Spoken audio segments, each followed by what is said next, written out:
Hello! Welcome to Critical Recap. I'm Dani, Carr, and I'm here to catch you up on the latest episode of Critical Role. You can also catch up with the Critical Role podcast on Spotify, iTunes, and Google. Make sure to check out critroll.com for cool merch and information on events like Austin and more. Now, here's what happened on episode 78, Between the Lines. In the morning, the Mighty Nein discuss their scry on Yasha and decide on Zadash as their destination to check on the Cobalt soul. Jester shares a sweet goodbye with her mother, who gives her 750 gold. The group buys horses and hit the road, encountering a momentary hiccup at the border but managing to get across after Jester charms the guards. As they travel, Jester scries on Yasha, seeing her traveling through a mountainous area with geysers, which is likely Beau's hometown of Comorta. She discusses some of her family history, including that her father Thoreau bought the land for the winery upon a fortune-teller's advice. Does he tell that story all the time? Is it printed on like the back of the label on the wine? Because it's like... No. It's a cute story and tourists really love it. He tries to keep it on the down low. Inside family law.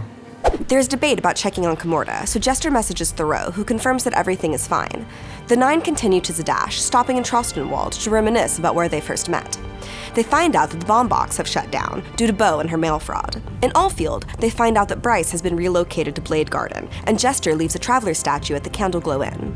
She scries on Yasha again, who is now in a swamp in Jorhas. At night, Clay spots a smoke trail in the distance, and Knot finds a campground with 3 bodies and the evidence of a goblin raid. Clay casts Speak with Dead, seemingly confirming goblins, along with something bigger. After 2 more days, they finally reach Zadash, where it is quickly confirmed that the Cobalt soul was attacked. They head to the archives, where Beau is taken to Xenoth, who is recovering from his grievous wounds. Somebody masquerading as one of our own came through. This terrifying, murderous behemoth just began to cut through, and another, seemingly just driven by anger and madness. We were caught off guard, and were forced to try and guide them to a specific chamber, and I resisted and was gutted for it.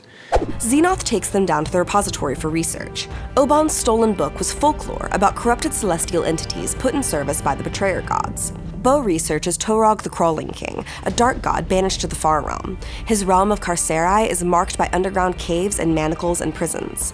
The Far Realm is a place of madness outside of existence, where those that sleep on its edge can create things from dreams. Caleb researches the Kryn, which starts with the beginning of the Drow under Lolth the Spider Queen, and how they broke away from her influence and built a religion around the Luxon. Beau researches the Angel of Irons, a relatively recent cult that keeps its members in the dark about their patron. It invokes celestial iconography with twisted chains, and comes to its worshippers in visions, seeking more followers. The description of the Angel of Irons is very similar to Thurizadun, the Chained Oblivion, who also works in dreams in the Abyss. Ioun led the charge against him, leaving her a wound that will never heal. They find more on Oban's research into Juriel the Categeist. He was the chosen assassin of Lolth and created by Asmodeus. He was unable to be destroyed, so his body was bisected. His head is in Velithil, and his heart is in the Lotus Den, a wood in the swamps in the south of Jorhas. Velithil's elven ruins is where Rini has done contract work, and where the Trebane family in Shady Creek Run smuggles antiquities. Jester immediately scries on Yasha, who has made it to the tree line of a swamp with Oban and the Laughing Hand. You also notice at the base of Yasha's neck, as she slashes through some of these branches, a very, very faint kind of orange glow right at the base of the skull. It kind of peeks through some of her hair as it swishes past and out of the way. A very faint orange circular ember. Jester notices that Oban looks frustrated but determined and has a bag containing something spherical on his belt. Beau tells Xenoth about Oban, who discovers that Oban was a servant of Grast and known as the Master of Wills. He was apparently destroyed, which Beau refutes. They then learn that the Laughing Hand was a warrior named Ganax who attempted to kill Torog but was cursed to serve him instead, and whose heart is locked beyond the Veil, adrift in extraplanar space. Beau convinces Xenoth to let them use the teleportation circle to get to Rexentrum and come right back. They bring the horses along, but this causes complete havoc as they are immediately found by guards on high alert, who attack Jester. Caleb and Beau convince them that they were trying to get to Port Damali, and after some conferring with the higher-ups, they are allowed to use the Port Damali circle, but are banned from the Rexentrum archives. Upon arrival in Port Damali, the literal exact same thing happens. Both of the Celezzo. And just fire 2 heavy crossbows at you. Oh God, my kid! She's casting! I immediately start shouting while they shoot. This is a misunderstanding, please. Please. A 10 and a 24. This is a time loop. We're caught in a time loop. This time, after much conferring, they are allowed to return to Zadash to a very disappointed Xenoth and another band from the Port Damali archives. Jester messages Essek, asking him for help, and he agrees to discuss it upon their return. They find an alley for Caleb to begin casting the teleportation circle, but not as noticed by guards. She manages to defer suspicion until Caleb is done, where she immediately flips them off and jumps into the circle along with the other 9, returning to Rosanna. That is it for episode 78 of Critical Role. But is that really it? I have some thoughts. Holy shit, y'all, that was a lot of knowledge. Major lore reveals, and not just from books. We got a big chunk of Bo's backstory, and I'm so worried about what the bad guys were doing in Comorta.